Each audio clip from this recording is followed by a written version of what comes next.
Good morning, students. Today we will do a new chapter. The chapter name is Public, Private and Global Enterprises. The first of all, 3.1 private sector and public sector. ठीक है, हम इसके बारे में discuss करेंगे ये क्या है. तो बेटा स्टार्टिंग हमारी जो है वो है public sector and private sector. अब इसमें बोला गया है कि प्राइवेट सेक्टर क्या है. What is a private sector. अब प्राइवेट सेक्टर वो सेक्टर है जिसकी ओनरशिप प्राइवेट के हाथों में होती है. ठीक है, इसीलिए हम इसको क्या बोलते हैं, प्राइवेट सेक्टर बोलते हैं.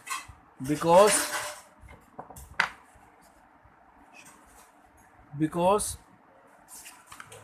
यहाँ पर जो मैनेजमेंट होती है, जो ओनरशिप होती है, वो सारी की सारी प्राइवेट इंडिविजुअल के हाथों में होती है. यहाँ पर गवर्नमेंट का किसी भी तरह का कोई भी इंटरफेयर नहीं होता, चाहे वो कोई भी गवर्नमेंट हो, चाहे वो स्टेट गवर्नमेंट हो, चाहे वो सेंट्रल गवर्नमेंट हो. अगर मैं ओनरशिप की बात करूं तो यहाँ पर किसी भी गवर्नमेंट की कोई भी ओनरशिप नहीं होती. इसीलिए हम इसको क्या बोलते हैं, हम इसको प्राइवेट सेक्टर बोलते हैं. अब कुछ ऐसी फैमिलीज़ बता रखी हैं जिनका बहुत बड़ा बिजनेस है, लेकिन वो प्राइवेट है. जैसे कि अनिल धीरूभाई अंबानी ग्रुप. अब ये इसने क्या क्या बना रखा है, इसने देखो Reliance capital, Reliance communication, Reliance infrastructure, Reliance health, Reliance entertainment, Reliance power. मतलब कहने का मीन्स आप रिलायंस के शेयर्स में पैसा इन्वेस्ट कर सकते हो, आप रिलायंस का मोबाइल सिम कार्ड ले सकते हो. रिलायंस की एक ऐसी कंपनी है जो इंफ्रास्ट्रक्चर, मतलब कि जैसे क्या कहते हैं अपना, ये ब्रिज पुल वगैरह बनाने का काम करती है. आप रिलायंस का इंश्योरेंस ले सकते हो. ठीक है, और कई बार देखा होगा रिलायंस मॉल भी खुले होते हैं. ठीक है, तो वो एक एंटरटेनमेंट का काम करते हैं. रिलायंस पावर, रिलायंस की हमें इलेक्ट्रिसिटी भी मिलती है, रिलायंस इलेक्ट्रिसिटी का भी काम करता है.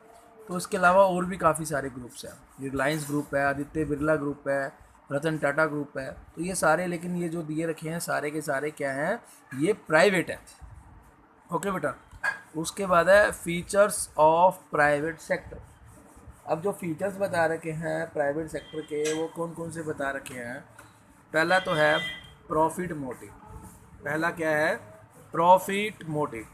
देखो, अगर हम कोई बिजनेस स्टार्ट करते हैं तो उस बिजनेस को स्टार्ट करने के पीछे लॉजिक क्या होता है, क्या पर्पस होता है. यही कि हम उस बिजनेस से पैसा कमाएंगे, हम वहाँ से इनकम जनरेट करेंगे.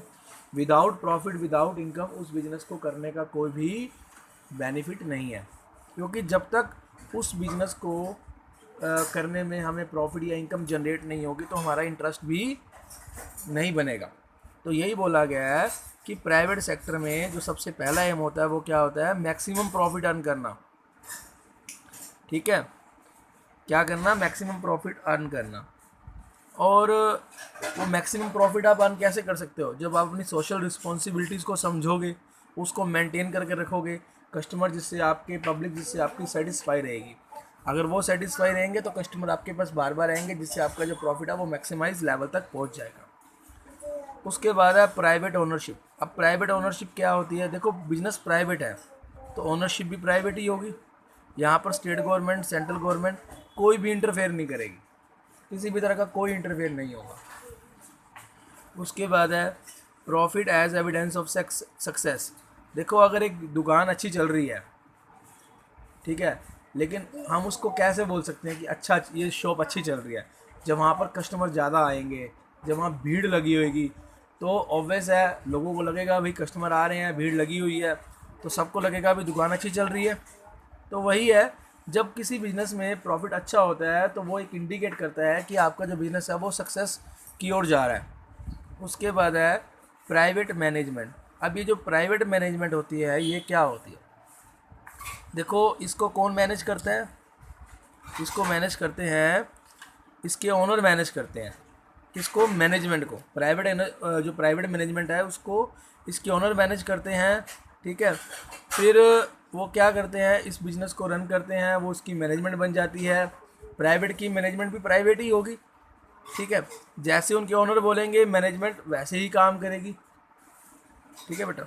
उसके बाद है लेस पॉलिटिकल इंटरवेंशंस।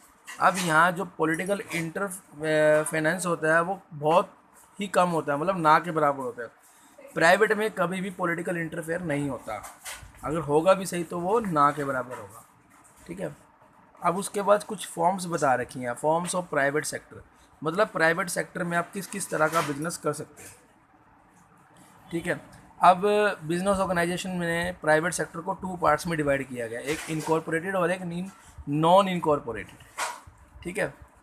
अब ये क्या है, देखो यहाँ पर अगर हम बात करें तो काफ़ी सारे, मतलब कहने का मीन्स काफ़ी सारे वो दे रखे हैं, वेरियस पॉइंट्स दे रखे हैं।